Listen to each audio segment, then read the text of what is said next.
Hello, spouses and spouses to be. I wanted to come on this evening and share a quick video on our series that we're in the Marriage Covenant. Tonight, the topic is marriage is not 50-50. Marriage is not 50-50. A lot of people enter into the Marriage Covenant and they think that it's supposed to go straight down the middle, and that is not the case. That is not real life. That is not for real. A lot of times one person or the other is doing more or giving into more of the marriage than the other person is. That's why it's so very important that in the beginning stages, that like I shared on previous videos, that you know who you're marrying, that you get rid of the spirit of selfishness. When you enter into a marriage covenant, it's no more about you. Now it's about you and the other person. And so it's very important as you go into the marriage covenant that you get rid of the spirit of selfishness.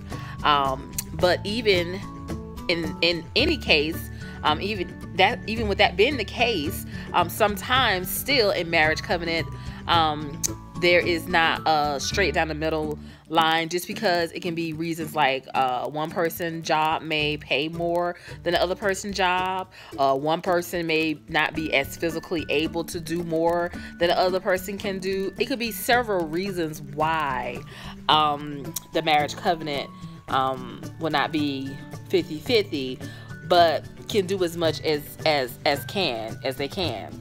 Ecclesiastes 4:9-10 says, "Two people are better off than one, for they can help each other succeed. If one person falls, the other can reach out and help. But someone who falls alone is in real trouble."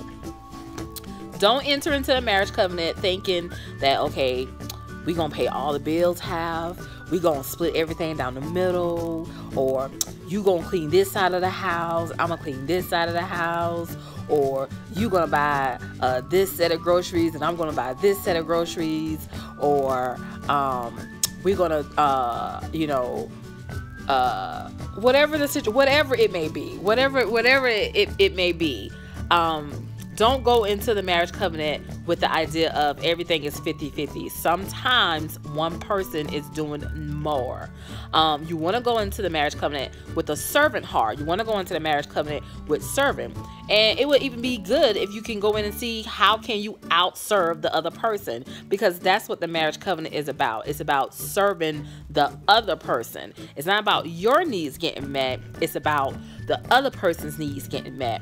And sometimes if you enter into a marriage covenant with a person who has the spirit of selfishness, that can be taken advantage of, or have the spirit of entitlement, or have the spirit of pridefulness. You want to get rid of all those things before entering into the marriage covenant, because those can bring some negativity into the marriage. But come in with a servant heart. Come in with, I want to do as much as I can for my spouse. I want my spouse to feel as comfortable as they can. I want them to be able to do, I want to be able to do this for my spouse and do that for my spouse. That's the type of attitude you should have coming into the marriage covenant. The marriage covenant is not 50-50.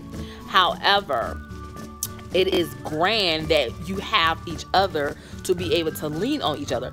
Some cases and in some seasons, one person can uphold a person in a season, and the other person may not be so good in that season, and then vice versa. It can always flip. You just never know.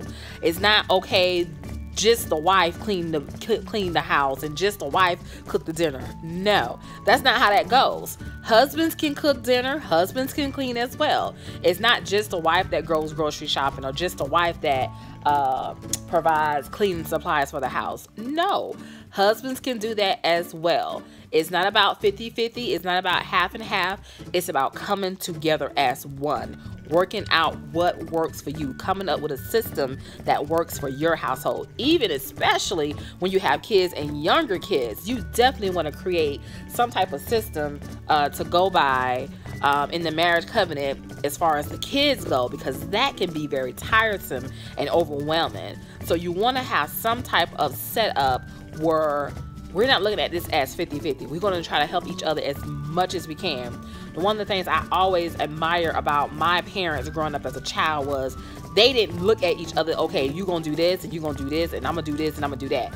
They came together as a team. It was 7 of us. So they came in as a team and they just made it work. They made it do. It was almost like one person was thinking for the other person while they was not even in the same room. I was getting this while he getting this, and it just came together.